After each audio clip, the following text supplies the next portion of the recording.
Hello students, good evening. तो first part में हमने समझा केमिकल रिएक्शंस एंड इक्वेशंस में कि केमिकल रिएक्शंस क्या होते हैं एंड उसकी कुछ कैरेक्टरिस्टिक्स के बारे में हमने फर्स्ट पार्ट में स्टडी किया हुआ है। इसके बाद हम नेक्स्ट पार्ट में आज डिस्कस करने वाले हैं केमिकल इक्वेशंस के बारे में। किसके बारे में? Chemical equation. क्या होती हैं केमिकल इक्वेशंस, ये समझेंगे, ठीक है। और किस तरीके से होती है, कितने उनके टाइप्स होते हैं, ये सारी चीज़ें हम आज के इस वीडियो में समझने वाले हैं। तो केमिकल इक्वेशंस की बात करें तो the method of representing a chemical reactions with the help of symbols and formula of the substance involve is known as chemical reaction. Symbols की हेल्प से, फार्मूले की हेल्प से जो भी हम रिप्रेजेंटेशन करते हैं किसका, केमिकल रिएक्शंस का जो रिप्रेजेंटेशन करते हैं that is known as chemical equation. उसे हम क्या कहेंगे? Chemical equation. ओके, लाइक हमने एक रिएक्शंस ले लिया जिंक, पहले भी हमने कराया था जिंक का सल्फ्यूरिक एसिड के साथ, डाइल्यूट सल्फ्यूरिक एसिड के साथ रिएक्शंस कराया था। तो वहाँ पे जिंक सल्फेट बना था और हाइड्रोजन गैस इवॉल्व हुआ था, एवोल्यूशन ऑफ गैस में, जहाँ पे कैरेक्टरिस्टिक्स ऑफ केमिकल रिएक्शंस हमने देखा। तो जिंक का रिएक्शन जब सल्फ्यूरिक एसिड के साथ कराया गया, जिंक Zn का रिएक्शन किसके साथ? सल्फ्यूरिक एसिड के साथ जब कराया गया, जिंक का रिएक्शन सल्फ्यूरिक एसिड के साथ कराया गया, तो जिंक सल्फेट और हाइड्रोजन गैस यहाँ पे इवॉल्व हुआ। तो अब हमें इस reaction, this is the word reaction, okay. अभी ये जो रिएक्शन लिखा हुआ है ये वर्ड्स में लिखा हुआ है, इसको क्या कहेंगे हम? Word equation. क्या कहेंगे अभी हम? Word equation. लेकिन इस वर्ड इक्वेशन को हमें सिंबल्स और फॉर्मूले के फॉर्म में लिखना है, तो लिखना पड़ेगा इन सभी के सिंबल्स को। तो जहाँ जिंक की बात करें तो जिंक को किया जाता है किससे? Zn से डिनोट किससे किया जाता है? जिंक से। सल्फ्यूरिक एसिड की बात करें तो क्या होता है? H2SO4। जिंक सल्फेट की बात करें तो होता है ZnSO4 और हाइड्रोजन की बात करें तो होता है क्या? H2 मतलब हाइड्रोजन। तो अब हम देखें, इसे हम सिंबल्स और फॉर्मूले के फॉर्म में लिख रहे हैं। तो जिंक को हमने क्या लिखा? Zn, और साथ में क्या लिया है? H2SO4। क्या लिया है? H2SO4 यानी सल्फ्यूरिक एसिड प्लस जिंक, ये क्या है? हमारी रिएक्शन हुआ और रिएक्शन में मिल गया हमें जिंक सल्फेट और साथ में hydrogen gas. These are the products. इनको हम क्या नाम देंगे? प्रोडक्ट्स। क्या नाम देंगे? प्रोडक्ट्स। ओके, इसके बाद आगे हम बात करते हैं सब्सटेंट विच कंबाइन और react are known as reactant. हम पहले बात कर चुके हैं इनके बारे में कि सब्सटेंस विच कंबाइन और react are known as reactant. इनको हम जितने भी लेफ्ट साइड में लिखेंगे इनको प्लस सिंबल के थ्रू डिनोट करते हैं, और जो जितने भी रिएक्टेंट होते हैं उनको हमेशा हम लेफ्ट साइड में लिखते हैं, और जो भी प्रोडक्ट बनते हैं उनको कहाँ हम राइट साइड में लिखते हैं। तो the substance produce in the reactions are known as product. तो जहाँ हम रिएक्टेंट और प्रोडक्ट की बात करें तो the substance which combine on reaction are known as reactant. इनमें हम बिटवीन में क्या लगाते हैं? Plus symbol. और new substance produce the reaction in the reactions are known as product, इनमें भी हम प्लस सिंबल लगा देंगे। और इसके अलावा ये क्या हो गए? रिएक्टेंट्स हो गए हैं। अब रिएक्टेंट से जो बना ये क्या हो गया? प्रोडक्ट हो गया। अब यहाँ पे इन दोनों के बिटवीन में हमें एक एरो सिंबल दिखाई दे रहा है, एरो हेड दिखाई दे रहा है, एरो साइन दिखाई दे रहा है। एरो साइन हमें रिप्रेजेंट करता है कि हमारा रिएक्शन किस डायरेक्शन में हो रहा है। This arrow indicate that the substance written on the left hand side are combining to give the substance written on the right hand side in this equation. तो chemical equation is the shorthand method to representing a chemical reaction. तो chemical equation होता क्या है? In conclusion, a chemical equation is soft-handed method to represent a chemical reaction, जिसके through हम क्या करते हैं? chemical reactions को रिप्रेजेंट करते हैं। अच्छा, अभी तक तो हमने रिप्रेजेंट किया सिंबल्स और फॉर्मूले के फॉर्म में, लेकिन इस केमिकल इक्वेशन को हमें क्या करना पड़ता है? बैलेंस भी करना पड़ता है। तो बैलेंस क्यों करना पड़ता है? रीज़न इसका ये है कि जितना देखो रिएक्टेंट्स हमने लिया है उतना ही हमें क्या मिलना चाहिए? प्रोडक्ट में मिलना चाहिए।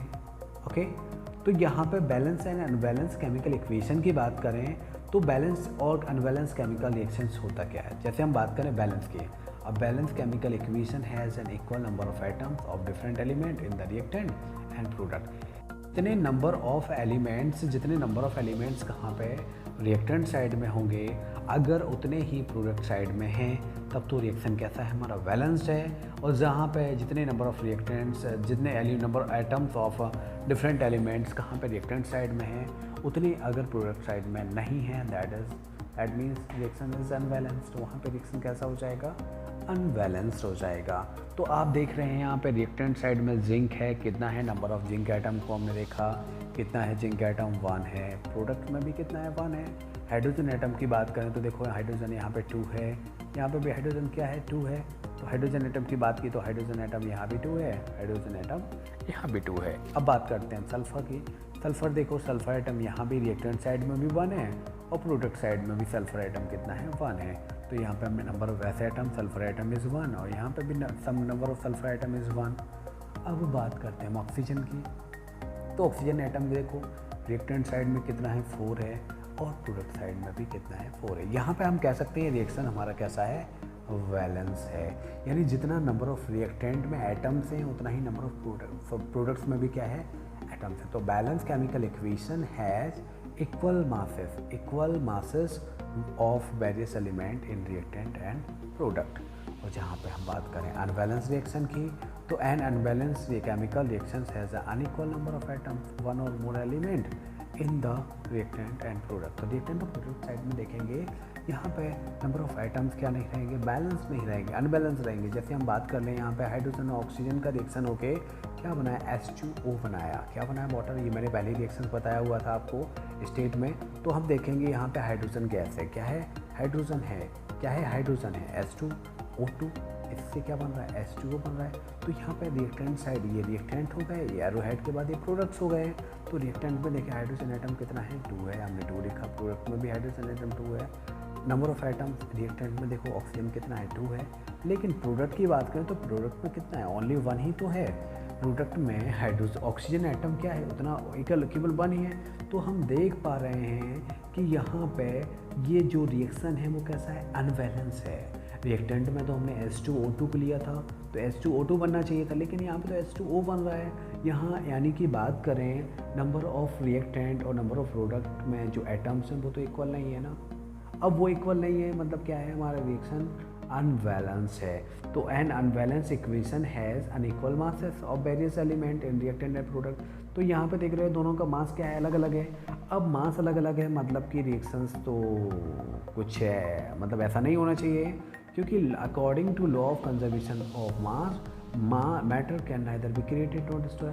तो मैटर को ना तो हम केमिकल रिएक्शन में खुद से क्रिएट कर सकते हैं, नहीं डिस्ट्रॉय कर सकते हैं। जितना मास है वो इवन उतना ही तो रहेगा, चेंज कहाँ से हो जाएगा। अगर हमने 15 ग्राम 18 ग्राम जितना भी लिया हुआ है रिएक्टेंट में लिया हो उतना ही तो हमें प्रोडक्ट में मिलना चाहिए ना मास। कहाँ गायब हो जाएगा, ये गायब नहीं होता है कुछ भी, ठीक है। जितना रिएक्टेंट साइड में है उतना ही कहाँ रहेगा, प्रोडक्ट साइड में रहेगा, तभी हमारी रिएक्शन बैलेंस कहलाएगी, otherwise reaction is not balance. तो ये हुआ law of conservation of mass. इसको अभी आपको याद कर लेना है। लॉ ऑफ कंजर्वेशन मास क्या कहता है, मास या matter can neither be created not destroyed in a chemical reaction. Any chemical, कोई भी केमिकल रिएक्शन उसमें मास या मैटर नाइदर क्रिएटेड, ना तो क्रिएट किया जा सकता है और ना ही डिस्ट्रॉय किया जा सकता है। ओके, तो मतलब total number of mass in reactant में जितना होगा उतना ही क्या होगा, मास ऑफ प्रोडक्ट होगा। ओके, दोनों में क्या रहेगा, रिएक्टेंट में जितना मास है उतना ही मास किसका रहेगा, प्रोडक्ट का रहेगा, इनमें कोई चेंज नहीं आएगा। तो number of various type of atoms in reactant must be equal to the number of same type of atoms in product. तो इसके अकॉर्डिंग जितना एटम्स हमारा रिएक्टेंट साइड में है उतना ही एटम हमारा कहाँ पे, प्रोडक्ट साइड में होना चाहिए था। लेकिन अभी जो रिएक्शंस हमने लिखा है H2+O2 का, उसमें तो ऐसा नहीं है ना। हम देख रहे हैं हाइड्रोजन का 2 एटम रिएक्टेंट में, प्रोडक्ट में, ऑक्सीजन का 2 एटम रिएक्टेंट में, बट प्रोडक्ट में तो एक ही ऑक्सीजन एटम है। यहाँ पे एक ऑक्सीजन एटम कहाँ गया, प्रोडक्ट साइड में। तो यहाँ पे मास कैसा नहीं है, इक्वल नहीं है, मतलब रिएक्शन हमारा अनबैलेंस है। अब रिएक्शन जो अनबैलेंस है इसको क्या करना पड़ता है, हमें बैलेंस करना पड़ता है। क्यों करना पड़ता है, क्यों, लॉ ऑफ कंजर्वेशन ऑफ मास। यहाँ पे matter neither be created not be destroyed. Okay, matter को ना तो हम खुद से क्रिएट कर सकते हैं ना डिस्ट्रॉय कर सकते हैं। तो क्या होगा, जितना रिएक्टेंट में है उतना ही तो प्रोडक्ट में होना चाहिए। तो H2+O से हमने H2O बनाया, the reactant between hydrogen and oxygen to water can not be written as, ऐसा तो नहीं लिख सकते हैं H2+O = H2, क्योंकि O अकेला जो होता है सिंगल एटम एग्जिस्ट नहीं करता है। O सिंगल एटम क्यों एग्जिस्ट नहीं करता है, उसका भी रीज़न है, क्योंकि O जो होता है O में कितना होता है, -2 वैलेंस ही होता है। -2 वैलेंस ही होगा तो वो स्टेबिलिटी में आने का ट्राई करता है। तो किसमें, मॉलिक्यूल्स फॉर्म में पाया जाता है। एलिमेंट सिंगल एटम उसका क्या नहीं करता है, एग्जिस्ट नहीं करता है, we should never change the formula of element. अब हम ऐसा तो कर नहीं सकते हैं कि फार्मूला ही चेंज कर दें ऑफ एलिमेंट और compound in a chemical reactions, like इस तरह से नहीं कर सकते हैं। ओ है जब O2 के फॉर्म में लिया जाएगा तो उसको डेफिनेटली हमें O2 के फॉर्म में लेना पड़ेगा, ना कि सिंगल एटम O के फॉर्म में ले सकते हैं, क्योंकि O के फॉर्म में तो एग्जिस्ट ही नहीं करेगा ना। ओके, तो यहाँ पे हम देखें किस तरह से अब रिएक्शन को बैलेंस करेंगे। रिएक्शन वही है जो हमने अभी पहले लिया हुआ था कि H2 + O2 = H2O। हाइड्रोजन है, H2 है, ऑक्सीजन है, O2 है, क्या बन रहा है रिएक्शन से, वाटर बन रहा है। अभी हमने देखा कि number of atoms, hydrogen atoms reactant side में भी कितने थे, 2 थे, प्रोडक्ट साइड में भी 2 थे। ऑक्सीजन एटम के 2 थे, लेकिन ऑक्सीजन एटम यहाँ पे 1 था। तो डिफरेंस कहाँ पे आ रहा था, ऑक्सीजन एटम में आ रहा था। तो हम क्या करेंगे, सबसे पहले ऑक्सीजन एटम को क्या कर लेंगे, बैलेंस कर लेंगे। ऑक्सीजन एटम को बैलेंस करने के लिए हमें प्रोडक्ट साइड में यहाँ पे जो H2O है इसमें क्या करना पड़ेगा, 2 का मल्टीप्लाई करना पड़ेगा। अब 2 का मल्टीप्लाई कर किया तो ऑक्सीजन एटम तो देखो इक्वल हो गए, लेकिन यहाँ पे हाइड्रोजन एटम कितने हो गए, 4 हो गए हैं। अब हाइड्रोजन एटम प्रोडक्ट साइड में 4 हो गए हैं, लेकिन रिएक्टेंट साइड में तो कितने लिए थे हमने, 2 एटम्स लिए हैं। अब रिएक्टेंट साइड में 2 एटम लिए हैं तो उसको भी बैलेंस करना ज़रूरी है। अब उसको जब हम बैलेंस करेंगे तो क्या करेंगे, कैसे कर सकते हैं। हाइड्रोजन यहाँ पे देख रहे हैं आप कितना था, 2 2 जब 4 हो गया था। तो इसको भी 4 करने के लिए हमने यहाँ पे H2 में 2 का मल्टीप्लाई कर दिया, तो देखो हाइड्रोजन कितना हो गया, 2 2 जब 4। ओके, प्रोडक्ट में भी हाइड्रोजन 4। नंबर ऑफ ऑक्सीजन की बात करें तो रिएक्टेंट में 2, यहाँ पे प्रोडक्ट में भी कितना हो गया है, 2 हो गया है। इस तरह से हम देख पा रहे हैं कि हमारा रिएक्शन जो है अभी तक बैलेंस नहीं था, लेकिन अब बैलेंस हो गया है। तो रिएक्शन हमारा मेन कंक्लूड होकर क्या आया, बैलेंस रिएक्शन 2H2 + O2 = जो एरो हेड है जो रिप्रेजेंट कर रहा है डायरेक्शन ऑफ इक्वेशन को, केमिकल इक्वेशन को, क्या बन रहा है, 2H2O, वाटर मॉलिक्यूल बन रहा है। ओके, तो यहाँ पे इस तरह से क्या हो गया, हमारा केमिकल रिएक्शन बैलेंस हो चुका है। तो क्या है मेन कंक्लूजन, क्या है यहाँ पे कि किस तरह से the process of making the number of different types of atom equal on both side. Okay, both of side on equation is called balance, यानी जितना number of atoms in side of reactants हैं उतना ही क्या होना चाहिए, product side में होना चाहिए, तभी हमारा रिएक्शन क्या कहलाएगा, बैलेंस केमिकल इक्वेशन या बैलेंस केमिकल रिएक्शंस कहलाएगा। To make equation more informative, अगर हमें इक्वेशन को थोड़ा और ज़्यादा इन्फॉर्मेटिव बनाना है तो क्या कर सकते हैं, और उसके लिए क्या होते हैं, 3 तरीके हैं। By indicating the physical state of the reactant and product, हमने क्या किया, रिएक्टेंट की और प्रोडक्ट की जो फिजिकल स्टेट है उसको मेंशन कर दिया। लाइक सॉलिड स्टेट है तो S लिख देंगे। ओके, सॉलिड स्टेट है तो क्या सिंबल S से रिप्रेजेंट कर देंगे। लिक्विड स्टेट है तो L से रिप्रेजेंट कर देंगे। इक्वस सॉल्यूशन, इक्वस सॉल्यूशन क्या होता है, solution made in water. Okay, जो भी हमने कंपाउंड लिया उसको अगर हम किसमें, वाटर में डिजॉल्व करते हैं, दैट मीन्स वो क्या है, वहाँ पे इक्वस सॉल्यूशन है तो एक U से डिनोट कर दिया जाता है। और जहाँ पे गैसेस स्टेट की बात करते हैं तो वहाँ पे G से रिप्रेजेंट करते हैं। ओके, अगर हमने ये साथ में लिख दिया तो मतलब क्या हुआ, वहाँ पे हम रिएक्शन को थोड़ा और भी ज़्यादा इंफॉर्मेटिव बना सकते हैं। ओके, जैसे जिंक क्या लिया था हमने, सॉलिड फॉर्म में, जिंक को किसमें, सॉलिड फॉर्म में लिया, तो जिंक के साथ देखो हमने क्या लिख दिया, S लिख दिया। H2SO4 किसमें, एक्वस सॉल्यूशन लिया इसका तो एक यू लिखा। यहाँ पर ZnSO4 का एक्वस सॉल्यूशन मिला तो एक यू लिखा। H2 किसमें, गैसेस फॉर्म में, गैस इवॉल्व हुआ तो गैस साथ में हमने ऐड कर दिया। तो देखो रिएक्शंस को थोड़ा और इन्फॉर्मेटिव बनाने के लिए हमने क्या किया है, इनकी फिजिकल स्टेट को भी साथ में मेंशन कर दिया है। Next point, by indicating the heat changes taking place in the reaction, indicating the heat changes, heat change हो रहा है। हीट चेंज मतलब जो रिएक्शंस इज एक्सोथर्मिक और एंडोथर्मिक। और नेक्स्ट है by indicating the conditions under which reaction take place, किस condition के अकॉर्डिंग हमारा रिएक्शन हुआ है, क्या हमने उसमें हीट दिया है, क्या हमने टेम्परेचर चेंज किया है, क्या कोई हमने कैटलिस्ट का यूज़ किया। इस तरह से हम रिएक्शंस को और भी ज़्यादा इंफॉर्मेटिव बना सकते हैं। ओके, तो हम देख पा रहे हैं यहाँ पे लाइक हमारा यहाँ पे लाइम वाटर लिया था हमने, CaOH एक्वा सॉल्यूशन था, CO2 किस में, गैसेस फॉर्म में था, CaCO3 सॉलिड फॉर्म में। अब इसका क्या बना, वाइट प्रेसिपिटेट बनाया है। तो वाइट प्रेसिपिटेट तो हमने नीचे लिख दिया है वाइट प्रेसिपिटेट। तो यहाँ पे प्रेसिपिटेट को किससे, PPT सिंबल से रिप्रेजेंट किया गया है। प्रेसिपिटेट जो है, प्रेसिपिटेट का फॉर्म हुआ है, कैल्शियम कार्बोनेट का प्रेसिपिटेट बनाया है, इसको वाइट PPT किससे, PPT से, प्रेसिपिटेट को ही PPT के थ्रू क्या किया गया है, डिनोट किया गया है। नेक्स्ट पॉइंट में to indicate the heat changes in equation, heat change को हमें इंडिकेट कर देना है। तो they are 2 types of reactions on the basis of change involve. एक होता है एक्सोथर्मिक, एक होता है एंडोथर्मिक। अगर हम हीट चेंज की बात करें तो हीट चेंज के बेसिस पे हमारी रिएक्शंस जो होंगी वो एक्सोथर्मिक और एंडोथर्मिक होगी। ओके, जैसा कि हम पहले बात कर चुके हैं कि एक्सोथर्मिक मतलब जो रिएक्शंस क्या हो रही हैं, एनर्जी को रिलीज कर रही हैं, that is the exothermic reactions. और जिनको स्टार्ट होने के लिए एनर्जी की रिक्वायरमेंट पड़ रही है दे आर एंडोथर्मिक रिएक्शन। चलो बात कर लेते हैं दोनों रिएक्शंस के बारे में।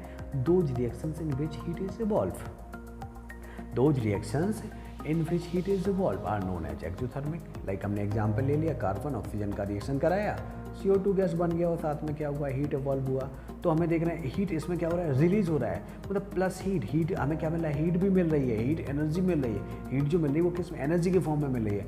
हम इस रिएक्शन को क्या कहेंगे, एक्सोथर्मिक रिएक्शन। किस टाइप का रिएक्शन है, exothermic reaction. Those reactions in which heat is evolve, जिन रिएक्शंस में हीट प्रोड्यूस होता है, हीट इवॉल्व होता है, हम क्या कहेंगे उनको, एक्सोथर्मिक रिएक्शंस। लाइक हमने मीथेन का रिएक्शन भी ऑक्सीजन के साथ कराया, CO2 वाटर और साथ में यहाँ पे हीट एनर्जी मिल गई है। तो यहाँ पे ये भी कैसा है, हीट एनर्जी प्रोड्यूस हो रही है, मतलब कैसा है, एक्सोथर्मिक रिएक्शंस है। तो ऑल द कंबसन, यानी जितने भी कंबसन्स होंगे, लाइक कोई फ्यूल का कंबसन हो रहा है, पेट्रोल का कंबसन हो रहा है, केरोसिन का कंबसन हो रहा है, ओके, कंबसन ऑफ फूड हो रहा है, that means all are exothermic reaction. कैसी हैं सारी की सारी, हमारा फूड भी जो हम डाइजेस्ट कर रहे हैं, ओके, वो भी क्या है, कंबशन रिएक्शन, मतलब एक्सोथर्मिक रिएक्शंस है। ओके, क्या हो रहा है वहाँ पे, एक्सोथर्मिक मतलब एनर्जी रिलीज हो रही है। रिस्पायरेशन की बात करें तो वो भी कैसी है, एक्सोथर्मिक रिएक्शन है। क्यों, क्योंकि वहाँ पे भी क्या होता है, एनर्जी प्रोड्यूस होती है ड्यूरिंग दिस प्रोसेस। जो रेस्पायरेशन होता है उस रेस्पायरेशन की प्रोसेस में क्या होता है, हीट प्रोड्यूस होता है, और जब हीट प्रोड्यूस हो रहा है तो क्या होगा, एक्सोथर्मिक रिएक्शंस। और जहाँ पे हम बात करें एंडोथर्मिक रिएक्शन की, तो those reactions in which heat is absorb, जहाँ पे हीट का एब्जॉर्प्शन होता है, जहाँ पे हीट एब्जॉर्ब की जा रही है तब जाके रिएक्शंस हो पा रही है, दैट मीन्स वो रिएक्शंस कैसी हैं, एंडोथर्मिक रिएक्शन। तो यहाँ पे हम बात कर लेते हैं, नाइट्रोजन ऑक्सीजन का कॉम्बिनेशन किया तो ये अपने आप रिएक्ट नहीं कर रहे हैं, इसके लिए हमें क्या देनी पड़ रही है, हीट भी देनी पड़ रही है, हीट भी देनी पड़ रही है, तब जाके बन रहा है क्या, नाइट्रोजन मोनोऑक्साइड। तो यहाँ पे जो रिएक्शंस हैं किसकी प्रेजेंस में हो रही है, हीट की प्रेजेंस में हो रही है। मतलब कोई भी रिएक्शंस यूजुअली, मतलब रिएक्शंस के स्टार्ट होने के लिए हीट की रिक्वायरमेंट पड़ रही है, तो क्या है ये, एंडोथर्मिक रिएक्शंस। तो reaction between nitrogen and oxygen to form nitrogen monoxide is an endothermic reaction. क्यों, रीजन क्या है, क्योंकि heat is absorb in this reaction. इस रिएक्शन में क्या हुआ है, हीट का एब्जॉर्प्शन हुआ है। And endothermic reaction is usually indicated by writing plus heat और प्लस हीट एनर्जी। तो ये जो प्लस हीट और प्लस ये लिखेंगे, ये कहाँ पे लिखेंगे, हम रिएक्टेंट साइड में, कभी भी प्रोडक्ट साइड में नहीं लिखेंगे। अगर आप प्रोडक्ट साइड में लिख रहे हैं दैट मीन्स वो रिएक्शन है एक्सोथर्मिक, वहाँ पे एनर्जी रिलीज हो रहा है, एवॉल्व हो रहा है। लेकिन जहाँ पे हमने कहाँ पे लिखा है, रिएक्टेंट साइड में लिखा है, मतलब कि रिएक्शन कैसा है हमारा, एंडोथर्मिक। एंडोथर्मिक मतलब क्या, एनर्जी को लेके रिएक्शन स्टार्ट हो रहा है। तो ऑल द डिकम्पोजिशन, जितनी भी डिकम्पोजिशन रिएक्शंस होती हैं, चीज़ें डिकम्पोज होती हैं, किसके थ्रू होती हैं, एंडोथर्मिक रिएक्शन। मतलब डिकम्पोजिशन के लिए हीट का रिक्वायरमेंट होता है। जैसे हम फोटोसिंथेसिस की बात करें, इलेक्ट्रोलिसिस की बात करें, this all are endothermic reaction. कैसी है ये सारी की सारी, एंडोथर्मिक। तो decomposition of calcium carbonate is an endothermic reaction. तो कैल्शियम कार्बोनेट की बात करें, हीट देके हम इसको कैल्शियम ऑक्साइड और CO2 में कन्वर्ट कर पा रहे हैं, मतलब कैसा रिएक्शन है, एंडोथर्मिक रिएक्शन है। फोटोसिंथेसिस की बात करें तो वो भी कैसा है, क्योंकि सनलाइट को एब्जॉर्ब करता है, और सनलाइट को एब्जॉर्ब करने के बाद फोटोसिंथेसिस प्रोसेस होता है, मतलब कि प्लांट अपनी फूड का फॉर्मेशन करते हैं। तो कैसा है, ये भी कैसा है, एंडोथर्मिक रिएक्शन। तो इस तरह से आप कई सारे एग्जाम्पल दे सकते हैं किसके, एंडोथर्मिक रिएक्शंस के। नेक्स्ट है to indicate the conditions under which the reactions take place. किस कंडीशन में, क्या कुछ कंडीशंस भी ले रहे हैं हम, तो उनके अकॉर्डिंग क्या हो रहा है, हमारा रिएक्शंस हो रहा है, दैट मीन्स उनको भी हम मेंशन कर सकते हैं। तो देखो potassium dichromate, potassium chlorate, sorry ये पोटेशियम क्लोरेट है KClO3, सॉलिड स्टेट में है। It is heated in the presence of magnesium dioxide catalyst. यहाँ पे क्या लिया है, कैटलिस्ट। अब हम जब हम कैटलिस्ट की बात कर ही रहे हैं तो इसको कहाँ एरो के ऊपर या नीचे लिख सकते हैं, और हीट भी दे रहे हैं, मतलब क्या कर दिया हमने, डेल्टा सिंबल से डिनोट कर दिया कि इसको हीट को। तो देखो हीट भी दी जा रही है और रिएक्शन जो हो रही है किसके प्रेजेंस में हो रही है, MnO2 के प्रेजेंस में हो रही है। यहाँ पे जो MnO2 है वो एज अ कैटलिस्ट यहाँ पे वर्क कर रहा है। क्या कर रहा है, एज अ कैटलिस्ट वर्क कर रहा है। तो यहाँ पे बन रहा है हमारा potassium chloride and oxygen gas बन रहा है। तो यहाँ पे जो रिएक्शंस हो रही है, MnO2 एक कैटलिस्ट है। तो कैटलिस्ट होते क्या हैं, जिनकी प्रेजेंस में रिएक्शंस होती है, ओके, जो रिएक्शंस रेट को क्या करते हैं, इंक्रीज कर सकते हैं या डिक्रीज कर सकते हैं, they are the catalyst. Okay, क्या कहलाते हैं वो, कैटलिस्ट कहलाते हैं। मीथेन और methyl alcohol is manufacture from carbon monoxide anode. तो यहाँ पे देखो प्रेशर 300 ATM प्रेशर लिया गया है, 300 डिग्री सेंटीग्रेड टेम्परेचर लिया है, ZnOCrO3 की प्रेजेंस में रिएक्शन हो रहा है। तो यहाँ पे रिएक्शंस को और ज़्यादा इंफॉर्मेटिव बनाने के लिए कुछ कंडीशन साथ में लिख दी गई हैं। उससे क्या हो रहा है कि हम रिएक्शंस को और भी ज़्यादा इंफॉर्मेटिव बना पा रहे हैं।